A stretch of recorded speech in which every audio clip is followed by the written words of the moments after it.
Dreams, visions, apparitions, the fantastical, the unreal. How to describe something as miraculous as the strange and unknown. Let me begin this essay with a quote by J.B.S. Haldane. The universe is not only stranger than we suppose, but stranger than we can suppose.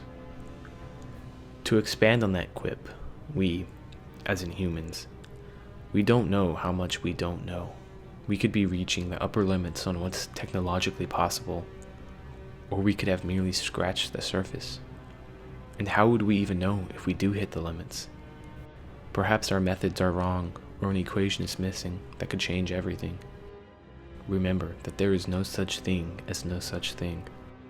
It is a what-if game right now, all conjecture, but it is important to understand that no singular belief holds all the answers, and perhaps there is no singular answer. Again, how would we even know? The most likely argument is that we would just know. And that's hardly definitive logic. That ideal has been used throughout human history with little clout to show for it. Everyone wants to believe they are right.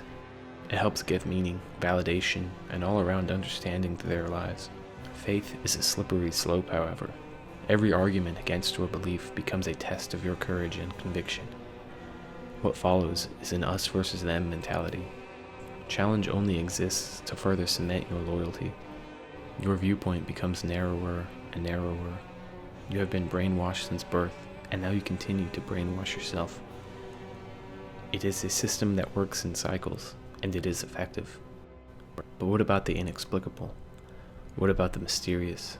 When something extraordinary happens, the easiest and most common explanation is always to shrug it off, saying it was just a trick of the eye or the imagination at work, a mirage or a dream. If it is not disregarded as a trick, then it transforms into another faith-building exercise. It is a sign or a miracle. Your belief in a fervor surges. So how to categorize these happenings? Easy enough. We call it the supernatural or the paranormal. It makes it easier to dismiss if it's in such a category, which is fair. Living in a fantasy world could be hindering. It is important to face reality, to stay grounded on Earth. However, suppose there comes a time when modernity discovers dreams, imagination, fairies, sprites, angels.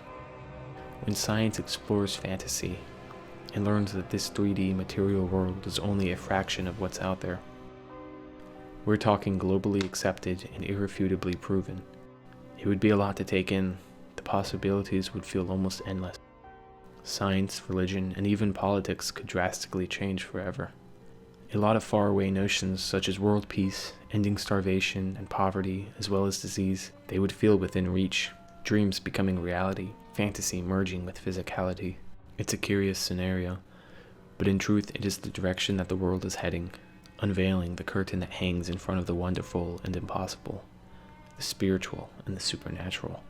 It is only called these things because it is as we see it, a way to describe something we aren't even sure we know is real, the surreal. But our eyes will be open once myth becomes history, eyes that can never close from then on. Once the great Phantasmagoria comes to pass, humanity will forever be cast in that twilight between worlds, as each dream also contains its nightmare. The fantastical walks hand in hand with the horrifying.